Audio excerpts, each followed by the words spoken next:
Hello viewers, welcome to my recipe 15.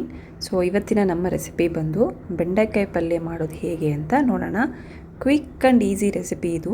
So ಅದಕ್ಕೆ ಬೇಕಾಗಿರೋಂಥ ingredients: ಬೆಂಡೆಕಾಯಿ ಒಂದು 1/4 kg ಆಗೋಷ್ಟು ತೊಗೊಂಡಿದ್ದೀನಿ, ಒಂದು 3 ಈರುಳ್ಳಿ, ಒಂದು 5ರಿಂದ 6 ಮೆಣಸಿನ್ಕಾಯಿ, 2 ಟೊಮ್ಯಾಟೊ, ಸ್ವಲ್ಪ ಕೊತ್ತಂಬರಿ ಸೊಪ್ಪು.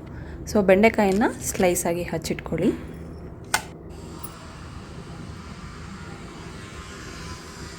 ಜೊತೆಗೆ ಈರುಳ್ಳಿ, ಟೊಮ್ಯಾಟೊ, ಮೆಣಸಿನ್ಕಾಯಿ, ಕೊತ್ತಂಬರಿ ಸೊಪ್ಪನ್ನು ಅಷ್ಟನ್ನು ಸಹ ಸ್ಲೈಸಾಗಿ ಹಚ್ಚಿಟ್ಕೊಳ್ಳಿ.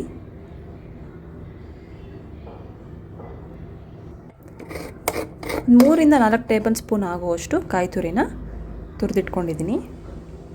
ಈಗ ಬಾಣಲಿಗೆ 4ರಿಂದ 5 ಟೇಬಲ್ ಸ್ಪೂನ್ ಆಗುವಷ್ಟು ಎಣ್ಣೆನ ಹಾಕ್ಕೊಳ್ತಾ ಇದ್ದೀನಿ. ಕಾದಿರೋಂಥ ಎಣ್ಣೆಗೆ 1/4 ಟೀ ಸ್ಪೂನಷ್ಟು ಸಾಸಿವೆ, 1/4 ಟೀ ಸ್ಪೂನಷ್ಟು ಜೀರಿಗೆ, ಸ್ವಲ್ಪ ಕರಿಬೇವು, ಹಚ್ಚಿಟ್ಕೊಂಡಿರೋ ಮೆಣಸಿನ್ಕಾಯಿನ ಸೇರಿಸ್ಕೊಳ್ತಾ ಇದ್ದೀನಿ. ಜೊತೆಗೆ ಈರುಳ್ಳಿನ ಸೇರಿಸ್ಕೊಳ್ತಾ ಇದ್ದೀನಿ. ಈಗ ಇದು ಟ್ರಾನ್ಸ್ಪರೆಂಟ್ ಕಲರ್ಗೆ ಬರೋ ತನಕ ಚೆನ್ನಾಗಿ ಫ್ರೈ ಮಾಡ್ಕೊಳ್ಳಿ. ಫ್ರೈ ಮಾಡ್ಕೊಂಡ ನಂತರ ಹಚ್ಚಿಟ್ಕೊಂಡಿರೋಂಥ ಟೊಮೊಟೊನ ಸೇರಿಸ್ಕೊಳ್ಳಿ. ಇದರ ಒಂದು 3ರಿಂದ 4 ನಿಮಿಷ ಅಷ್ಟು ಫ್ರೈ ಮಾಡ್ಕೊಳ್ಳಿ. ಫ್ರೈ ಆದ ನಂತರ ಇದಕ್ಕೆ ಹಚ್ಚಿಟ್ಕೊಂಡಿರೋಂಥ ಬೆಂಡೆಕಾಯನ್ನು ಸೇರಿಸ್ಕೊಳ್ತಾ ಇದ್ದೀನಿ.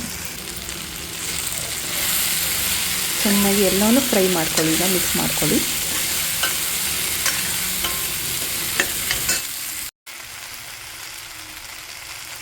ಒಂದು 1/4 ಟೀ ಸ್ಪೂನಷ್ಟು ಅರಿಶಿನ ಸೇರಿಸ್ಕೊಳ್ತಾ ಇದ್ದೀನಿ.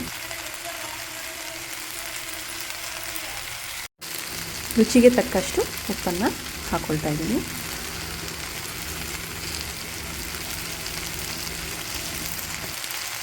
ಇದೆಲ್ಲನೂ ಚೆನ್ನಾಗಿ ಮಿಕ್ಸ್ ಮಾಡ್ಕೊಳ್ಳಿ. ಲೋಳೆ ಥರ ಕಾಣ್ತಾ ಇದೆಯಲ್ಲ, ಇದೆಲ್ಲನೂ ಹೋಗೋ ತನಕ ನೀಟಾಗಿ ಮಿಕ್ಸ್ ಮಾಡ್ಕೊಳ್ತಾ ಹೋಗಿ. ಒಂದು 10 ನಿಮಿಷ ಅಷ್ಟು ಆಲ್ಮೋಸ್ಟ್ ಲೋ ಫ್ಲೇಮಲ್ಲೇ ಬೇಯಿಸ್ಕೊಳ್ಳಿ.